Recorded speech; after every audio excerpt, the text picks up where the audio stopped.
নমস্কাৰ মাতৃভূমি news channel চাই থকাৰ বাবে আপোনালোকক ধন্যবাদ জ্ঞাপন কৰিছোঁ আৰু মই আবু বকৰ সিদ্দিক পোনপ্ৰথমতে প্ৰিয় নবী হজৰত মুহাম্মদ সাল্লাল্লাহু তাআলা আলাইহি সাল্লামৰ জন্মদিনৰ আন্তৰিক শুভেচ্ছা জ্ঞাপন কৰিছোঁ।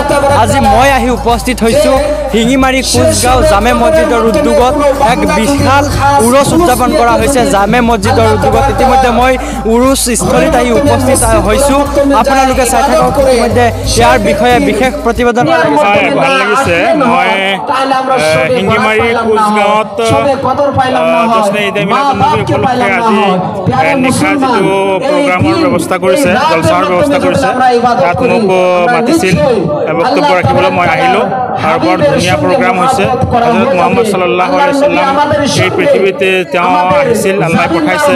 তেওঁ গোটেই মানৱ জাতিৰ ৰুষ্ট হৃদায়তৰ কাৰণে সেই বিষয়ে আমি আলোচনা কৰিলোঁ ইয়াতে, আৰু বিভিন্ন ঠাইৰ পৰা অসমৰ পৰা আলিম আহিছে, তেখেতসকলে আলোচনা কৰিব। ইয়াতে আহি ভাল লাগিছে, বহুত ধুনীয়া পৰিৱেশ।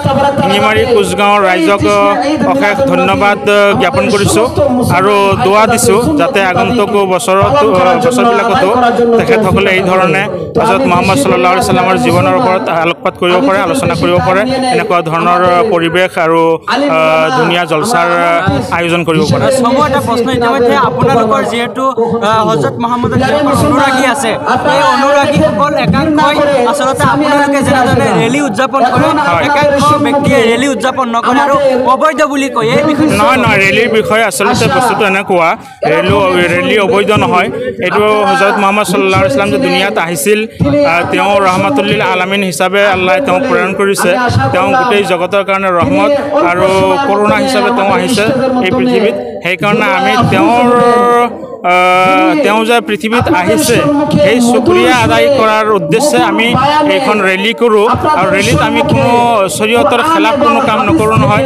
ৰেলীত কি হয়, আমি দুৰুদ পঢ়োঁ, আমি চালাম পঢ়োঁ আৰু নাৰায়ে তাকবীৰ, নাৰায়ে ৰিছালাত, তাত আল্লাহৰ নাম লোৱা হয়, ৰাছুলৰ নাম লোৱা হয়। গতিকে যিবিলাকে ইয়াক অবৈধ বা নাজায়জ বুলি কয়, তেখেতসকলৰ ওচৰত কোনো মানে তেনেকুৱা ধৰণৰ কোনো দলিল নাই বুলি মই ভাবোঁ। চাব পাৰিছে, কি ক'ব, অনুভৱ জানিব বিচাৰিম। বহুত ভাল লাগিছে আহি কিনে, বহুত মানুহ দেখিলোঁ। ইয়াতে হাজিৰ আছে আমাৰ ওচৰৰ মতে মুফতি মঞ্জুৰ আহমদ ইছলাম কিবলা, তাক লগ পালোঁ, বহুত ভাল লাগিছে। ইয়াত আহিলোঁ, চাম শিঙিমাৰীৰ মানুহ কেনেকুৱা, ইয়াত কেনেকৈ দিন ইছলাম প্ৰচাৰ হৈ আছে, এই বিষয়ে কিছু অলপ আলোচনা কৰিবৰ কাৰণে মই ইয়াত আহিছোঁ। আল্লাহ ৰাব্বুল আলামিন আলোচনা আসসালামু আলাইকুম। সৰ্বপ্ৰথম আপোনালোকৰ মিডিয়াসকলক আমি ধন্যবাদ জনাইছোঁ। আজি আমাৰ আটাইতকৈ ভাল দিন। আমি আজি হজৰত মুহাম্মদ সাল্লাল্লাহু আলাইহি সাল্লামৰ জন্মদিন উপলক্ষে আমাৰ এই সৰু এখন সুবাত আমি এই দিন উপলক্ষে আমি আনন্দ উপভোগ কৰিব পাৰিছোঁ।